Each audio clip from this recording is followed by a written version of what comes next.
Hello everyone, welcome to Sanmarga classes. 32ನೇ ಪ್ರಶ್ನೆ, ಶ್ರಮ ಮತ್ತು ಉದ್ಯೋಗ ಎಂಬಂತಹ ಚಾಪ್ಟರ್ ಇಂದ 8 ವಾಕ್ಯಗಳಲ್ಲಿ ಉತ್ತರಿಸಿ ಅಂತ ಕೇಳಿದ್ದಾರೆ. ಶ್ರಮ ವಿಭಜನೆಯ ಅನುಕೂಲಗಳು ಮತ್ತು ಅನಾನುಕೂಲಗಳನ್ನ ಪಟ್ಟಿ ಮಾಡಿರಿ. ಶ್ರಮ ವಿಭಜನೆ ಅಂತಂದ್ರೆ ಏನು? ಕೆಲಸವನ್ನ ವಿಭಾಗಿಸಿಕೊಂಡು ಮಾಡುವುದು. ಓಕೆನಾ? ಸೊ ಒಂದು ಶ್ರಮವನ್ನ ಒಂದೇ ಒಂದು ಕೆಲಸವನ್ನ ಅಥವಾ ಉದ್ಯೋಗದಲ್ಲಿರ್ಬೋದು, ಮನೆಯಲ್ಲಿರ್ಬೋದು, ಕೆಲಸವನ್ನ ಡಿವೈಡ್ ಮಾಡ್ಕೊಂಡು ಮಾಡೋದನ್ನ ಶ್ರಮದ ವಿಭಜನೆ ಅಂತ ಕರಿತೀವಿ. ಶ್ರಮದ ವಿಭಜನೆಯಿಂದ ಉಂಟಾಗುವ ಅನುಕೂಲಗಳೇನು? ಶ್ರಮದ ದಕ್ಷತೆ ಹೆಚ್ಚಾಗುತ್ತದೆ. ಓಕೆನಾ? ಅದೇ ರೀತಿ ಉತ್ಪಾದನೆಯ ಗುಣಮಟ್ಟವನ್ನ ಶ್ರಮ ವಿಭಜನೆಯು ಹೆಚ್ಚಿಸುತ್ತದೆ. ಲಾಭ ಕೂಡ ಹೆಚ್ಚಾಗುತ್ತದೆ. ಸರಾಸರಿ ವೆಚ್ಚ, ಉತ್ಪಾದನೆಯ ಸರಾಸರಿ ವೆಚ್ಚವನ್ನ ಶ್ರಮದ ವಿಭಜನೆಯು ಕಡಿಮೆ ಮಾಡುತ್ತೆ ಮಕ್ಕಳೇ. ಓಕೆ, ಸೊ ಸರಾಸರಿ ವೆಚ್ಚ ಅಂತಂದ್ರೆ ಒಟ್ಟು ಉತ್ಪನ್ನ ಹೆಚ್ಚಳವಾಗುವುದರಿಂದ ಉತ್ಪಾದನೆಯು ಹೆಚ್ಚಳವಾಗುತ್ತದೆ. ಉತ್ಪಾದನೆ ಹೆಚ್ಚಳವಾದ ಹಾಗೆ ಸರಾಸರಿ ಎವರೇಜ್ ಕಾಸ್ಟ್ ಕಡಿಮೆ ಆಗುತ್ತೆ ಅಲ್ವಾ?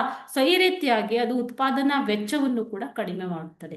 ಶ್ರಮದ ವಿಭಜನೆಯಿಂದ ಸಂಶೋಧನೆ ಮತ್ತು ಅಭಿವೃದ್ಧಿ ಸಾಧ್ಯವಾಗುತ್ತದೆ. ಶ್ರಮ ವಿಭಜನೆಯು ದೀರ್ಘಾವಧಿಯಲ್ಲಿ ಸಂಶೋಧನೆ ಮತ್ತು ಅಭಿವೃದ್ಧಿಗೆ ಸಹಾಯಕವಾಗಿದೆ. ಇದು ವಿವಿಧ ರೀತಿಯ ಹೊಸ ಉತ್ಪನ್ನಗಳ ಮತ್ತು ಉತ್ಪಾದನೆಗೆ ದಾರಿ ಮಾಡಿ ಕೊಡತ್ತೆ ಮಕ್ಕಳು. ಓಕೆ, ಇವು ಶ್ರಮ ವಿಭಜನೆಯ ಅನುಕೂಲಗಳು.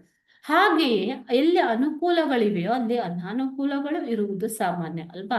ಸೊ ಇದರಿಂದನೂ ಕೂಡ ಕೆಲವೊಂದು ಅನಾನುಕೂಲಗಳಿವೆ.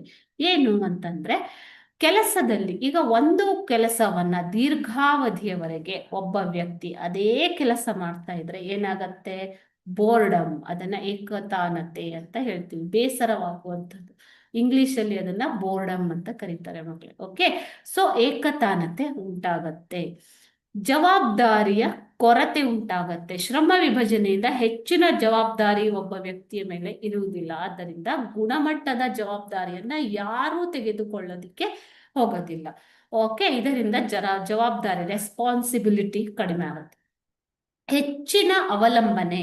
ಶ್ರಮದ ವಿಭಜನೆಯು ಉತ್ಪಾದಕತೆಯನ್ನು ಹಲವಾರು ಪ್ರಕ್ರಿಯೆಗಳು ಬೇರೆ ಬೇರೆ ಕೆಲಸಗಾರರಿಂದ ನಿರ್ವಹಿಸಲ್ಪಟ್ಟಾಗ ಇದು ಕೆಲಸಗಾರರ ನಡುವೆ ಹೆಚ್ಚಿನ ಅವಲಂಬನೆಗೆ ದಾರಿ ಮಾಡಿಕೊಡುತ್ತೆ. ಓಕೆನಾ? ಹೇಗೆ ಅಂತಂದ್ರೆ, ಈಗ ಒಂದು ಬಟ್ಟೆಯನ್ನ ಕಟ್ ಮಾಡೋ ಕೆಲಸವನ್ನ ಒಬ್ರು ಮಾಡ್ತಾರೆ, ನೆಕ್ಸ್ಟ್ ಸ್ಟಿಚಿಂಗ್ ಕೆಲಸವನ್ನ ಮಾಡ್ತಾರೆ.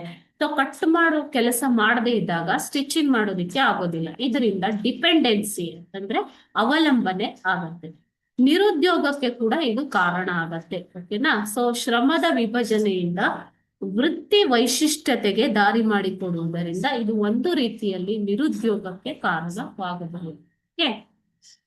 ನೆಕ್ಸ್ಟ್ ಒಂದು ವರ್ಗ ಕಲಹಕ್ಕೆ ದಾರಿ ಮಾಡಿಕೊಡುತ್ತೆ. ಶ್ರಮ ವಿಭಜನೆಯು ದೊಡ್ಡ ಪ್ರಮಾಣದ ಉತ್ಪಾದನೆಗೆ ಅನುಕೂಲ ಮಾಡಿಕೊಡುವುದಲ್ಲದೆ ಉತ್ಪಾದಕರು ಅತಿ ಹೆಚ್ಚಿನ ಲಾಭ ಗಳಿಸಲು ಸಹಾಯಕವಾಗಿದೆ. ಇದರಿಂದ ವರ್ಗ ಕಲಹಕ್ಕೆ ಕಾರಣವಾಗಬಹುದು. ಓಕೆ, ಇವು ಶ್ರಮ ವಿಭಜನೆಯ ಶ್ರಮ ವಿಭಜನೆಯ ಅನಾನುಕೂಲಗಳು. ಓಕೆನಾ ಮಕ್ಕಳೇ? Thank you.